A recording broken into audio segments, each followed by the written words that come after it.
ช่วงนี้กับช่วงเช้าๆพี่น้องลงมาถ่ายลิปซิงเพลงจานแถวคำกองมาลัยกำลังแต่งตัว โลวิตาได้ นี่อยู่ที่หาดทางข้ามบ้านนาฮีวิวก็งามหลายพี่น้องเลยงามนู่นนี่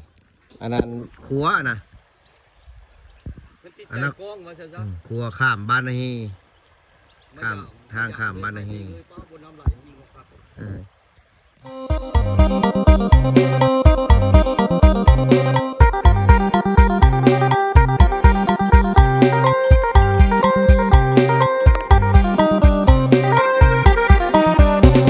จะเป็นจังได้แนมเห็นผู้สาวขึ้นใหม่น้ำลายมาไหล